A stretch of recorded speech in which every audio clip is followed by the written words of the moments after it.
for me, I would have never expected that it would be that song in particular, but that's the number one thing people talk to me about at like conventions and stuff like that. They say, oh, more than anything, I have this relationship with my dad that's fraught sometimes, and like who doesn't have issues with their dad? Who don't in this community? I mean, come on.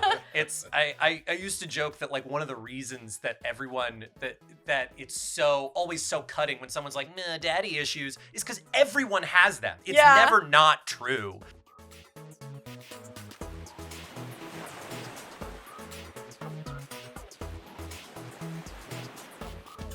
Hello, everybody, and welcome back to the Delulu Canoe podcast. Woo-hoo-hoo-hoo. We are riding the rapids today. Joining me in the back of the canoe, steering me through all of this mysteriousness, is Cosmo from the Cosmo Network.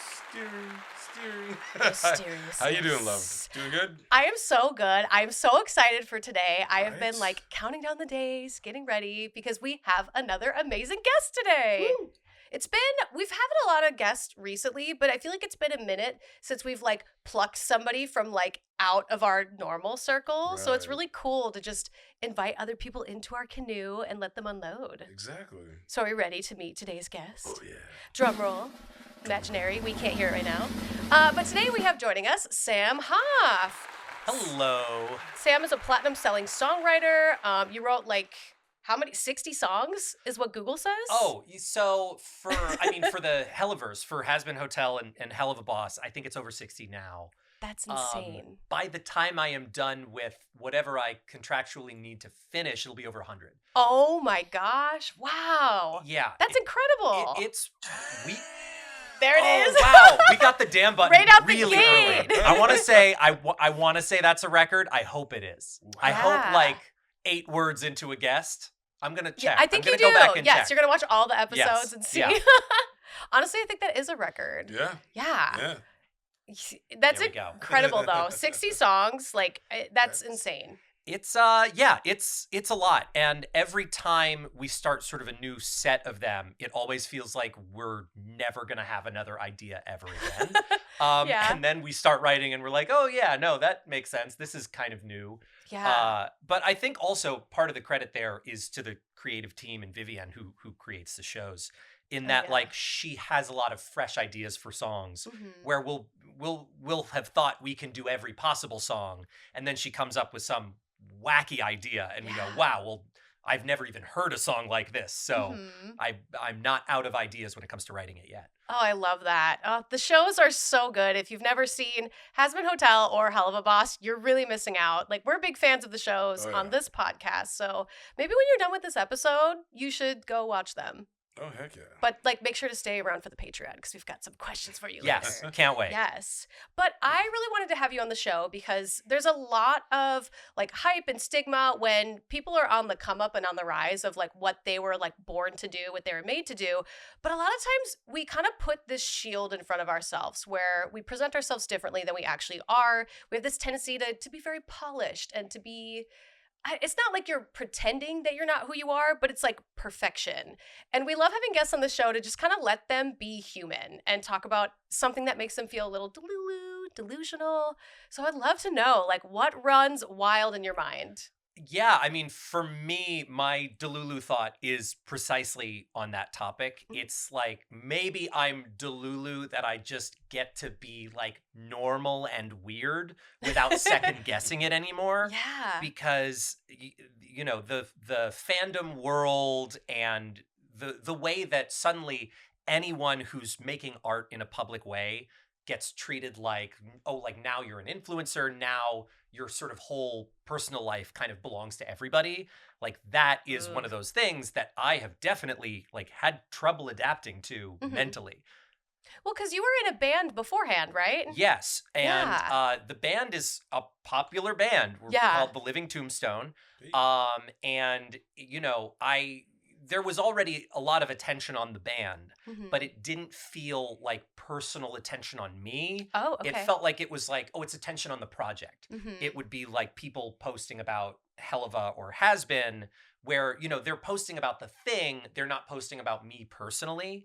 And I feel like part of the, you know, what I thought at the time was like, what a great thing Mhm. with Hazbin is like, oh, now people are paying attention to me personally as an artist, but there is that sort of double-edged element to it where Mhm. like now like people are really paying attention. And I think Yeah.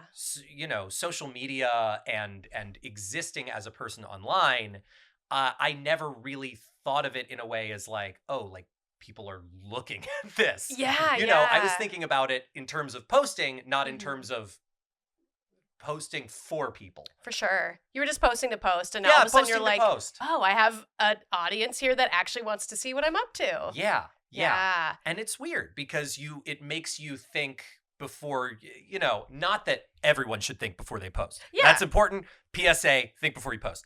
But but it makes you think before you post in a different way. Now Mhm. it's like, oh, who's going to be reading this? What are their feelings on this topic? Yeah. It's a whole weird can of worms that exists for me now because I'm Mhm. such a people pleaser. Oh, really? Oh my god. Like I am desperate to be liked. No, I mean, I think it's, you know, let's get real deep for a sec. Yeah, I'm yeah. sure it's like a fear of abandonment thing where Oh. it's like, if I'm not being sort of useful and Mhm. kind and all of these things, then it's like, oh, then people will toss me away in the garbage. So Mhm. there's this people pleaser component of, oh, what if I bother people? What if I Mm. say something people don't like that I wish wasn't in my head, but now is? Yeah. I feel like a lot of people that turn to the arts actually have a lot of people pleaser in them because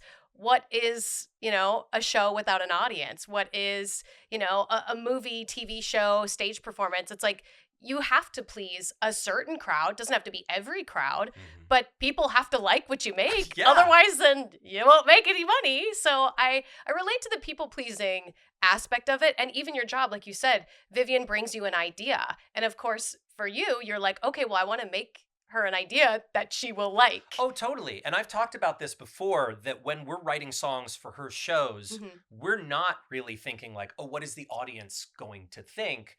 How are we going to please them? It's all about her. Like, it's how, because this is such and both of them are such auteur projects where it's really all about like, how do we represent her vision? Mhm. Studio stuff, you can think more like, well, how is the audience in general going For to sure. take this? But something that is so creator driven, it's Mhm. all about like, is Viv gonna like this song? Is Viv gonna like this musical thing and that Yeah.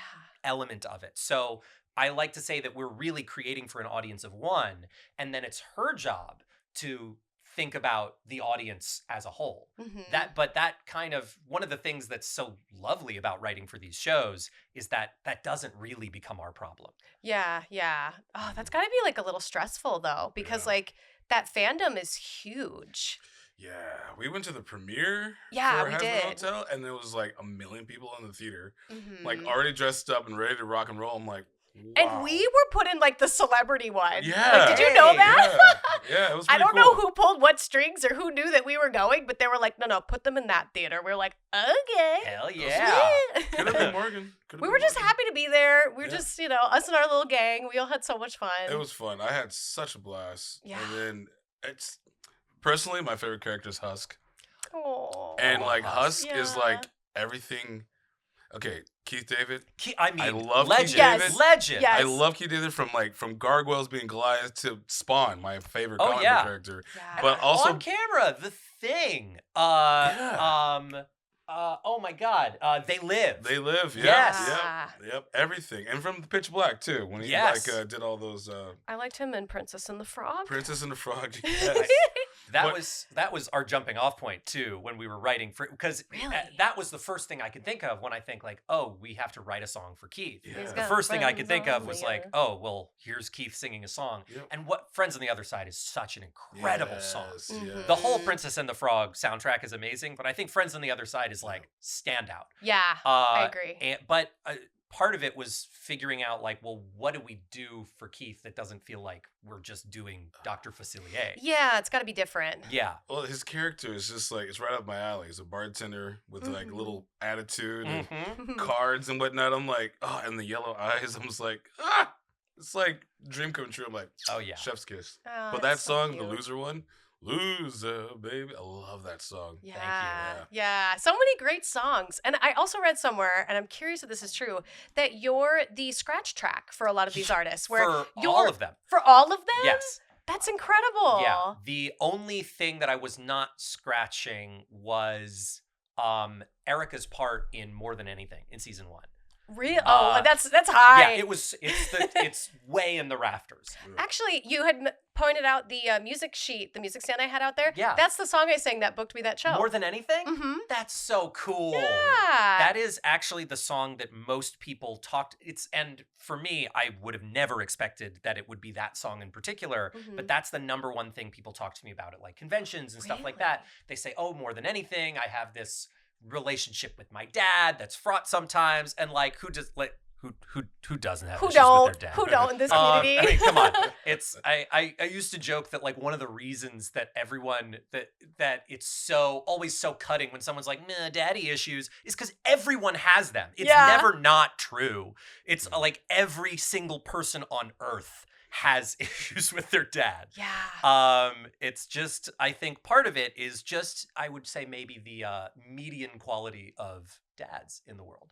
I think it's why are you putting that on the people receiving the dads? It's on the dads. Yeah, come on, dads. Yeah, come on, dads. Dads. Anyway, We have most some dads that people watch talk the to show, me. so it'll get Well, to them. I am a dad, but Yes. dads deserve that forceful point. Sorry, continue. I Yes. didn't mean to interrupt No, your- but most people do talk to me about More Than Anything. And that is one of those songs where when we were writing it, it was actually the first song we wrote. So it was out of sight, out of mind earlier than any of the rest of the soundtrack. So we were just not thinking about it for so long that when all of a sudden the show came out and everyone's talking to me about More Than Anything, I was like, that one. Yeah. Was there another song that you thought would be more popular or thought Poison? Ready for This. Oh. Ready for This. That was one where to me, I was like, this is kind of Charlie's Let It Go. Like it's a really kind of determined and like leadershipful side of Charlie. It's and being able to see Charlie throughout that song show a side of herself that we don't like. She's so sort of meek and like, I don't want to be mean and I don't want to be assertive, and her taking control for the first time. For me, like every time I would hear Ready for This, I would be like, oh, this is it. This is Charlie's big moment. And I thought that song was going to be a huge song. But More Than Anything, which I wasn't spending that much time thinking about what has become such a thing. I knew Poison would be great. Yeah. So I actually have an album out currently right now, but there's a few songs that aren't quite out yet. I'm doing like a drop every couple of weeks. Cool. 'Cause I'm doing a variety album, so none of the songs are in the same genre. Cool. Just to kind of like see what I vibe with, see what people like. And the one song that is going to come out literally probably like 2 or 3 weeks after this episode comes out is the one that we worked the least on, but it's the one that we've gotten the most attention for behind the curtain. Yeah. So it's interesting to see what people vibe with when you don't put a lot of time in something, but it's because a lot of time it's just naturally in us. Yeah, I think that's real. Like, there are so many stories of, oh, this hit song was written in like an hour and a half. Well, that's because like it was just written so organically and the writer was in such a sort of creative flow state. Like it's not a sign of how little effort it was. It's a sign of how like purely creative it was. Mm-hmm. And you work alongside Andrew Underberg.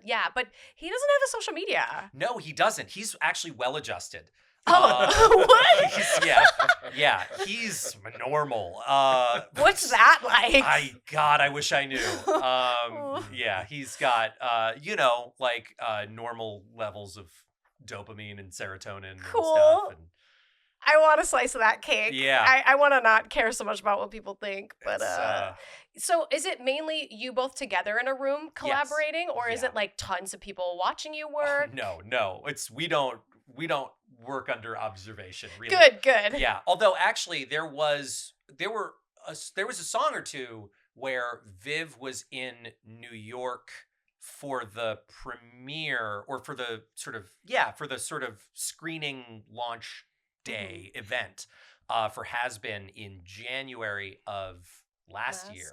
Yeah, where we were working on stuff for season 2 of Hazbin, and Viv popped into what I affectionately call the dungeon, which is Andrew has an apartment in New York that has a basement where his studio is.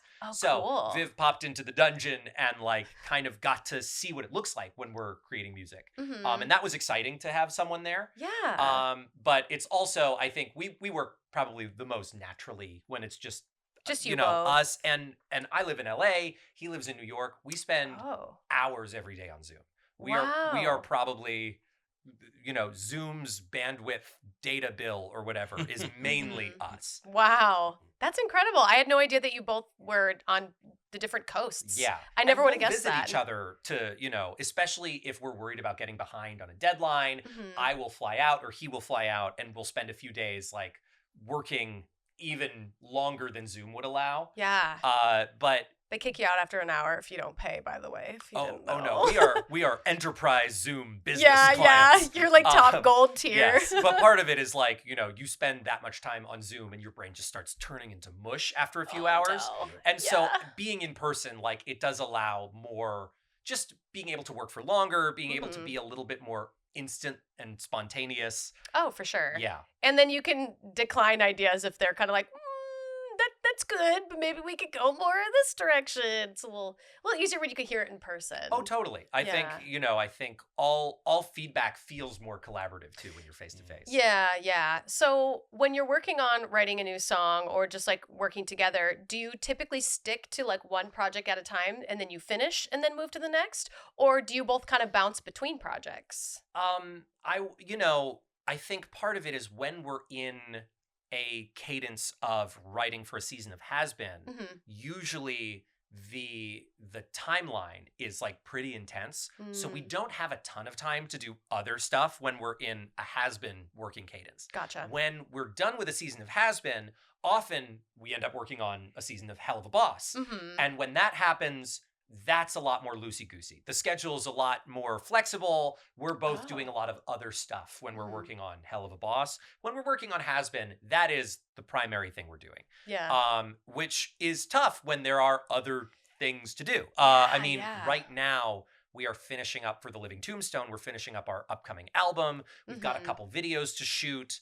We are preparing for a world tour. Oh my gosh. Yeah, so there is stuff to do outside of Hazbin, and I am somehow finding time to do that and be a dad. I was to say, do you sleep or? Sleep is the thing that suffers. That is. I bet. Yeah. Don't worry. Picked up some pills. Great. I'm doing fine. I got an earring because I'm doing fine. There you go. I'm doing so fine. Make an appointment with your doctor if you're watching this. To get an earring. To show how fine you're doing. Oh. Yeah. Wait, is that like a sign of like not doing well? I feel like mental for instability? me, it was my version of getting bangs. Okay, I was going to say, I feel like women color their hair. Yeah. Men get an ear piercing. Yes, well, I also colored my hair, so I'm 2 for 2. You're That's how fine I am. So then, do you advocate a lot on social media at all for like mental health or like dad awareness? Like, what do you usually find yourself? What do you usually find yourself like? Because you talked about how now all these eyes are on you. Yeah. And my theory is that you're getting a lot more attention now because Spotify Wrapped like put your name on a lot of people's like top 5. Totally. And then they all went, who is this? Yeah. I saw so many people on TikTok being like, who is this guy? And then they would find you and they're like, duh. Yeah. They were more confused when they found Andrew because, again, he doesn't exist online. Yeah. And like the photo is like... I believe it's like a chimpanzee rendered in paint. Yes. Yeah. So people were like... Yes. What is happening? Yeah. And that's like to air Andrew's dirty laundry a little bit. That's his. I think it's like his wife's nickname for him is like Monkey. Oh, so it's the sweetest thing in the world. That's they are dirty laundry. They're so that's in love. Pure. Oh, they're so in love, and I love them so much. But he has these like chimpanzee profile pictures, which is like just because he's offline, but he's in love, and he's like, I'm busy. It's that's just sort of his apartment. He has a ton of throw pillows with monkeys on them and stuff.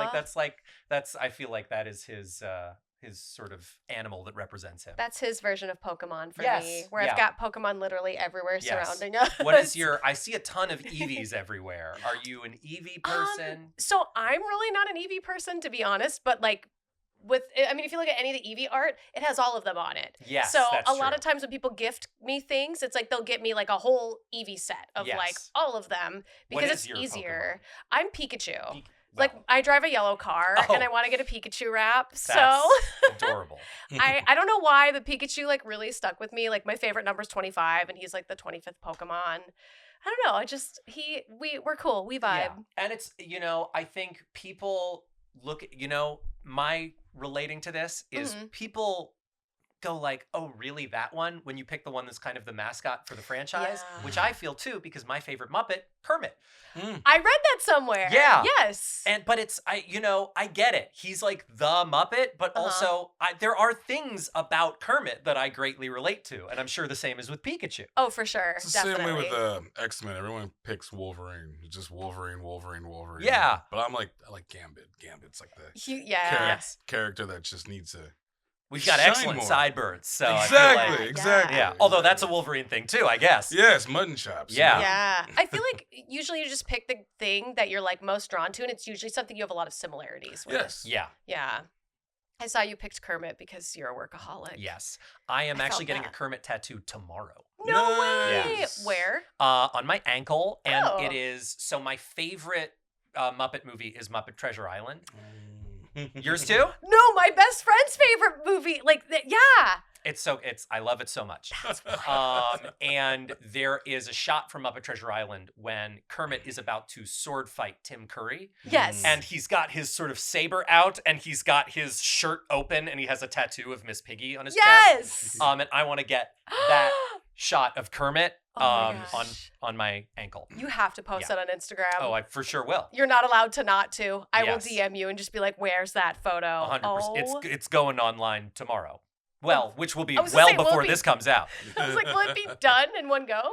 Oh yeah. I Yeah. mean, it's a smallish tattoo. I see. I don't have any tattoos, so I don't know what that process I- is like. What it's a Pringles thing. Like once you pop, Yeah. you like I got one in October of 2023, Mhm. and then in the span of like a year and 2 months, now I have like 5 tattoos. I'm about to get Cool. my 6th. Mm. So Yeah. it's just one of those things where the moment you have one, it's like, well, I've started to decorate the walls. I better put stuff up Yeah. everywhere. And Yep. it once you start, you're like, well, I'm a tattooed person now. Mm-hmm. Oh. I don't have enough tattoos as a tattooed person. Yeah, that totally makes sense. Yeah. I'm very particular about because I love so many different things, but I Mm. have like phases of like being obsessed with a show, and then I kind of like have to take a little bit of a break. So I'm there's a tattoo idea that I've talked about for myself here, but like I haven't shared with everybody. I can talk to you about it after we're cut, Okay, but like I okay, have an okay. idea that I've been like kind of testing out. So I might become like a 1 or 2 tattooed person, but I Yeah. gotta wait because I'm still. I mean, you're in the acting industry still. Yeah. Like you still act, and yes, now they can like cover a lot of things. But I'm pretty known online just because I used to do a lot of like art nude modeling. So people are like, oh, her body is the canvas. So, Right. but I don't do it anymore as much. So I'm kind of in the phase where it's like, is now the time to rebel? Because like acting is a little bit more different than like being the model. So That's true. I mean, I'm debating. I think also it depends on the tattoos you get too. Yeah. Because yeah. I mean, so far all the tattoos that I have, with the exception of the incoming Kermit, Mhm. sort of like follow like anatomical contours. Like it's like sort of up the center line of my forearms and stuff like that. So I think that's part of it is that was how I approached it. Because I know a lot of people with tattoos they regret or Yeah. feel like they got too many tattoos. And I think part of it is like when the placement stops feeling intentional, where it's just like, oh, I just want to get this and I'll just get it anywhere. Mm. That's when it starts feeling like a lot of tattoos. Oh. And so I think there is a balance, and I feel like more and more, because more people are tattooed nowadays, I agree. I feel like that's what once became an obstacle in film and TV is like, well, if they're tasteful and they look nice on you, then they're just an accessory that you're always wearing. Yeah. Yeah, I feel like that you hit the nail on the head where it's like now it's hard to find somebody who doesn't have a tattoo. Yeah. Especially in LA. I feel like you hit a rock, you hit a talented person. Or wait, you hit a rock. You throw a rock, you hit a talented person. Don't hit rocks. And you hit somebody with like a tattoo and or colored hair. Yeah. So it's becoming more normalized here, which is great.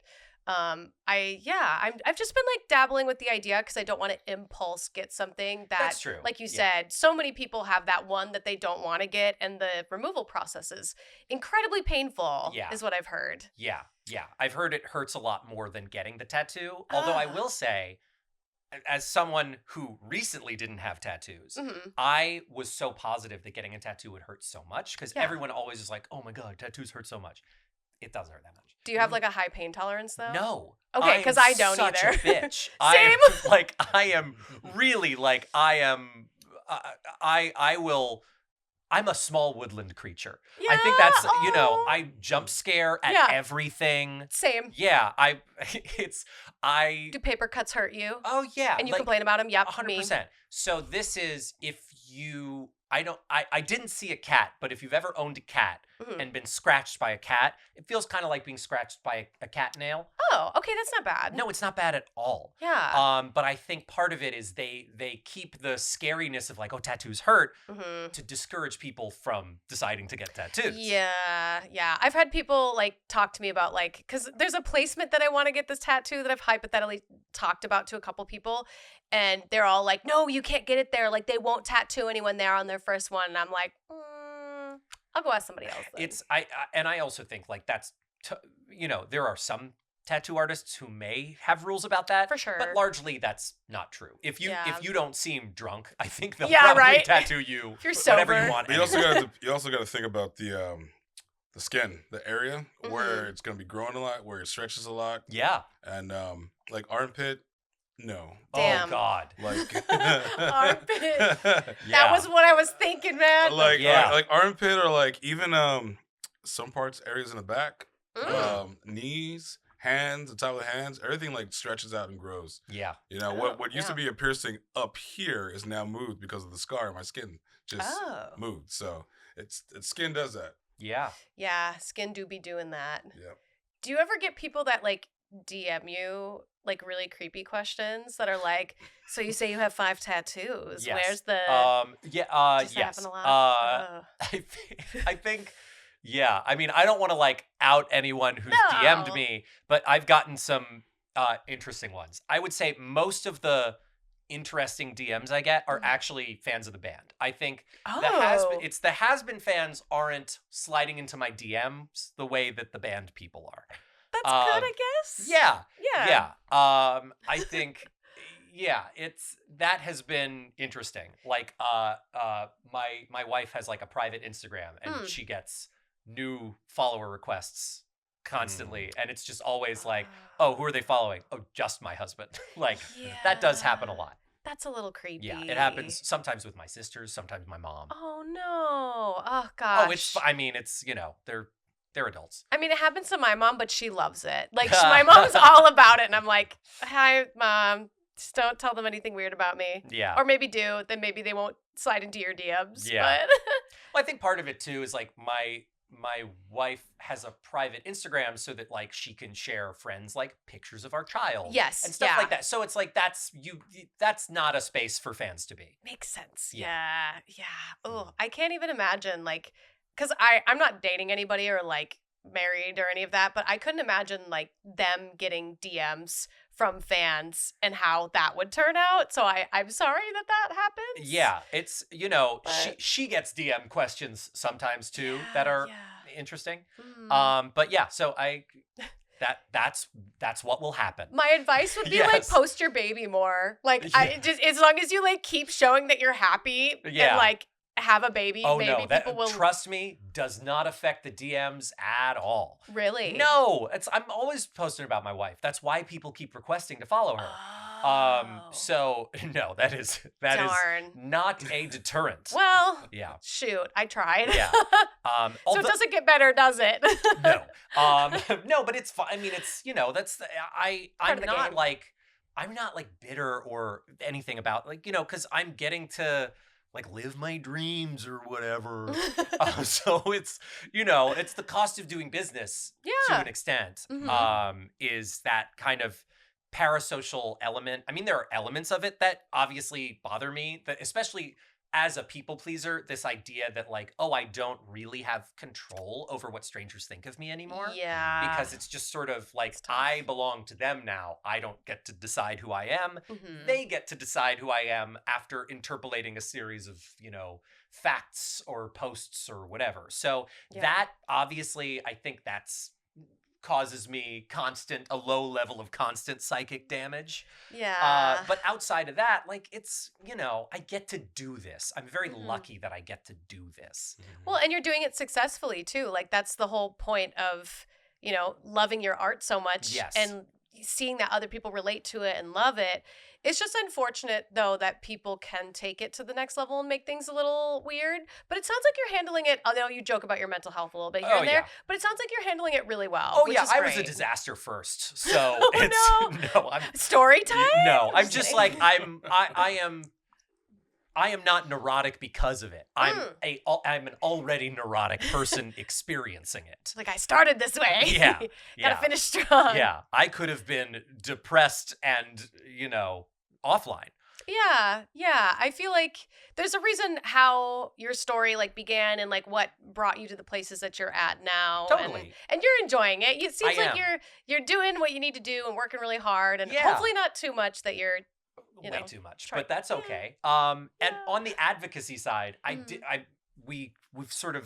we've bobbed and weaved. Yeah. Yes, we've zigged and zagged. But I do a lot of advocacy. There's a specific actually group that I work with called A for TE, Oh. which is sort of, there was a nonprofit I worked with called the Trans Legal Defense and Education Fund. Oh, we TILDEF. love that. TILDEF are amazing. I love TILDEF, and TILDEF have sort of merged into a greater entity called A for TE, which I think it's Advocates for Trans Equality. Oh, wow. And they merged with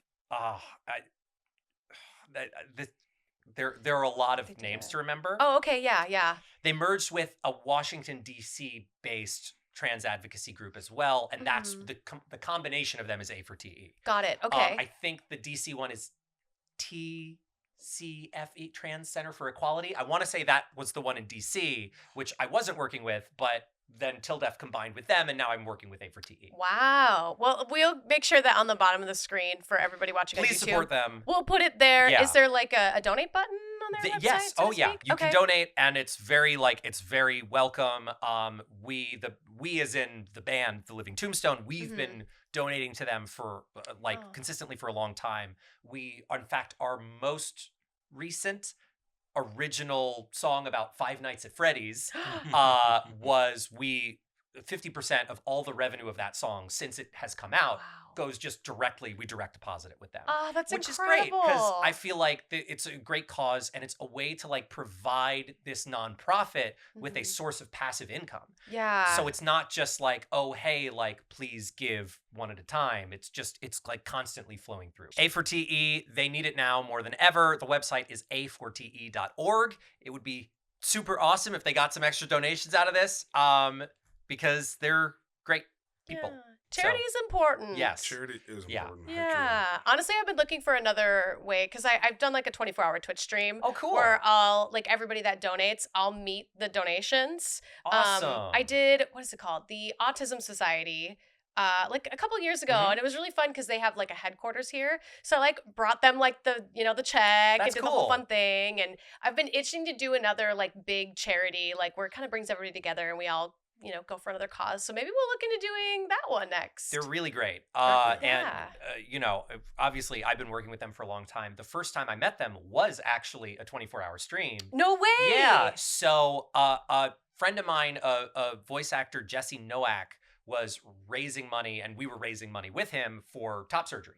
And so Oh. that was, and so we got that amount. And actually, that's the first time I met Viv in person. No way. Yeah, the first time I met Vivienne she was a guest on this 24-hour D&D stream we were doing for Jesse's top surgery. Oh, wow. And Viv was the guest that was on the stream at the time we hit the goal. So it was like That's a really so big cool. moment that we all got to share. Yeah. But yeah, so the extra money that we raised for Jesse's top surgery that was more than the amount, we split it between Trans Lifeline and TILDEF, Trans Legal Defense and Education Fund. Oh my gosh. And that's where that relationship with TILDEF started. Wow. That was in That's 2019. incredible. Whoa. So, okay, it's not that long, but like 2019 seems like a long ways It's away. a lifetime ago. Yeah. The Panini was something. Yes. Dang. Well, that is so cool. I didn't even know that she was into D&D. Well, I don't know that Viv is into D&D. Got it. Okay. But Viv was a very good D&D, participant for charity. Gotcha. Okay. Yeah. That makes a lot of sense Yeah. then. So then in 2019 is when you all had met. Then you just like ended up working for her and springboarding from that? So or... no, That's crazy. Viv and I were like not at all in touch through the charity stream. It was later in 2019 when I moved to LA with my music partner in the Living Tombstone, Yoav, and Yoav had a housewarming party that he introduced me to Viv. Oh. And Yoav was already the reason that we like linked up with Viv to get her on the stream in the first place. Gotcha. And he and Viv go way, way, way back. Cool. And so he introduced me to Viv at this housewarming party of his, and he said, "Hey, you at the time the Hazbin pilot had not come out yet, but he said, hey, I know you're making a lot of like funny musical stuff. Here is Sam. He writes songs with me, and he's funny, so you should work with him." Yeah. And we went and we got lunch at Bob's Big Boy, and she Yes. so good, classic LA classic, I know that R.I.P. place. David Lynch. Oh. And Viv basically kind of pitched me on Helluva Boss. And I thought, this sounds amazing. I would love to be involved any way I can. And I sent her a bunch of my past songwriting work, and she assigned me my first song ever for the Helluverse, which was a song in episode 2 of Helluva Boss called You Will Be Okay. And that song like really struck a chord with people, and she really loved it, and so assigned me another song, then another and another and another, and now as we talked about before, it is soon to be 100. Yeah, that is insane. Like, what a cool story. I feel like so many people get kind of caught in this, like, oh, you have to make friends with people in order to like move forward, when it's like, no, you make friends with people to elevate each other. Yeah. And then it's like a bonus if they introduce you to their network and you introduce them to, vice versa. And then all of a sudden, like, everybody's working, which is the goal of LA. That's the lifeblood of LA. Totally. And I think there is the idea of being like competitive with your fellow creatives is inherently like it's antisocial, and it's that kind of pro-social behavior of like we're all going to make it together. That is how those great introductions happen. Like Yoav wouldn't have introduced me to Viv if I didn't seem like a good guy, I think that's part of it. Is there are a lot of people who approach things in kind of a transactional way. Yeah. And even if you're being upfront about it being transactional, it doesn't let people see a more personal side of you. Of course, the flip side of that is there are people who feel like they need to be like on and like pro-social constantly and need to be like someone they've just met being like, hey, what can I do for you? Can I just checking it? And I think that it, even if it's not artificial, has a tendency to come off as artificial. Yeah. It's with all things in moderation. True. Yeah. I feel like we have a really great community here where we haven't really brought anyone in that, well, one, I'm usually a pretty good gauge of like people and how, I don't know, if I think they'll vibe with my other friends or like if I think they would do really well on the show. I feel like we do a really great job of keeping like this community safe and like allowing people the space here to vent about things that maybe they wouldn't share on their Instagram. And yeah, I think that's important, is also just like setting boundaries and being aware of like, does this person seem like chaos? Is it good chaos or bad chaos? I feel like setting boundaries ties back into our whole Delulu thing. It because does. that is what I have had to learn to do. Yeah. Because I think when Hazbin first came out, I like being an open book. I like being really transparent, telling everyone anything about me. Like, For I sure. don't like keeping things to myself. And I, after Hazbin came out, realized that I needed to start doing that. Yep. Because the more I shared of myself, the more it felt like I didn't, like that wasn't mine anymore.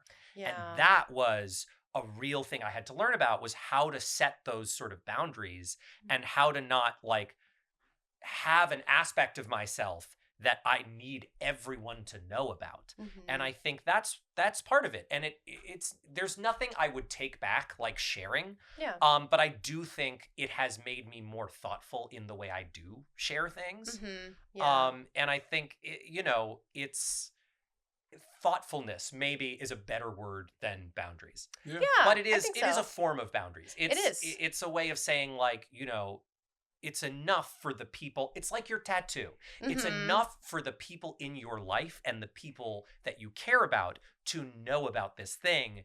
It doesn't need to be there because there is not just for your friends anymore.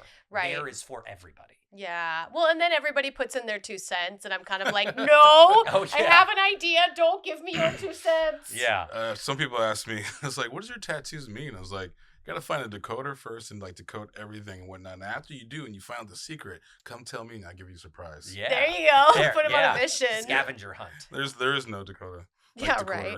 Well, thank you for being open to coming on the show. Like, we were complete strangers before this, so I appreciate you letting down your guard and coming over and just being Delulu with us. I love to be Delulu. And thank you for your talent. Thank you. Yeah, That's that too. That is so kind of you. That is to work with different genre of music, to work with something you love, your passion. Chef's kiss. Thank you so much. You're welcome. Like, and a testament to that is Mastermind. If you haven't heard that song, that one is a roller coaster. So go listen to it. It'll shock you. I think that was the song that really got us Hazbin from Helluva. Really? Yeah, because Andrew and I had done, I had been doing Helluva by myself. I wasn't the only songwriter, but the songs that I was writing them on my own. And then I got assigned a song called Clown Bitch, which is still one of my favorites. Yes. And I called my friend from high school. Andrew and I have known each other for 21 years. Wow. So I called Andrew. Oh, God. I'm 35. I'm old. Am I? No. I mean, it makes you feel better. I'm 43. You are not 43. I turned on the 8th. Yeah. Wow. So, yeah, you look great. Yeah. That's, well, I've got some help. Thank you, doctor. Skincare, be skincare. Yeah. No, I'm just like clothespins back here. That's why Pikachu's in the back. He's got you.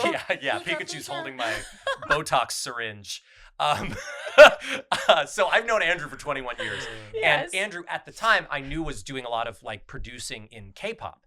And Oh. the reference for Clown Bitch was like, hey, we want kind of a K-pop-y song. Yeah. So I brought Andrew in on Clown Bitch. We made that. Then we made the following song in the episode, a song called 2 Minutes Notice. And then after that, I had a next song assignment, which I brought Andrew into, which was the song Mastermind.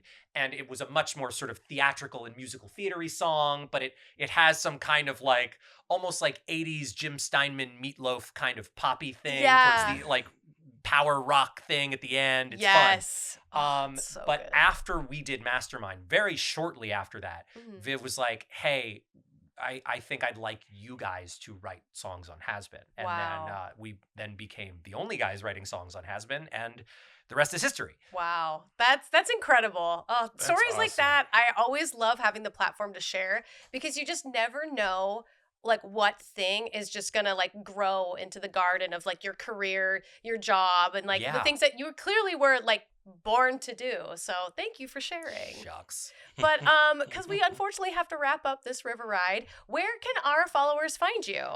You can find me at Sam Haft Music on Instagram. You can find me at Sam Haft on Twitter. You can find me at samhaft.com on Blue Sky. Hey. Or at Fun Comfortable on TikTok. Oh, okay. I love that. Yeah, it's Different name. did not at the time think like, oh, I need branding.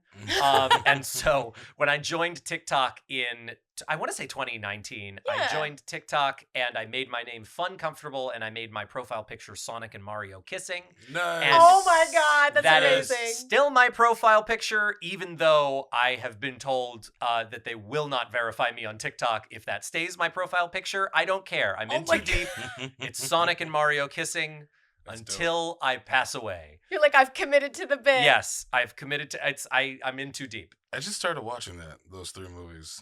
Which The Sonic ones? movies? Yeah, the Sonic movies. They're Great. pretty good. They're pretty They're good. good. Yeah, they're really like they're as good as you could possibly have expected a Sonic movie to be. Yeah. Yeah. Yep. Jim Carrey, man. Oh, We so love, good. we respect. And our last question for you is, this is our Delulu logo. It's very lovely.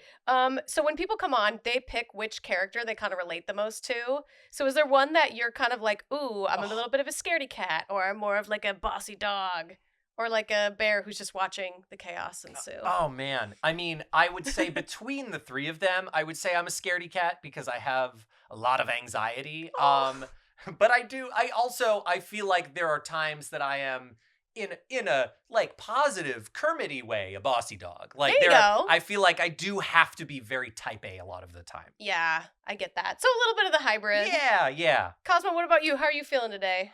I'm the one in the back, as always. You're the bear in the the back? bear in the back, yeah. They're in the back. I'm so surprised because you've been the dog for like 3 weeks now. I'm happy to see you branching out emotionally. Oh, I love No that this worries. is kind of like a mood ring of where you're at Yeah. currently. Yeah. Yeah. I feel like I'm the bear today because I'm just like in awe. Like it's just been like so cool that you were even like willing and able to come. I'm so happy to do it. Yeah. I am a certified yapper, and so Same. I am happy to yap always. Yeah, I feel that energy. But thank you all so much for joining us today. Be sure to leave us a 5-star review if you're listening on Spotify or Apple Podcasts. We really appreciate it. We only have like 5 reviews right now over there, so like please help us out. And also be sure to share with y'all friends on YouTube and everywhere you listen, and stay Delulu, because then all of your dreams will come true, Lulu. And join us on Patreon for more. Bye, everybody. Bye.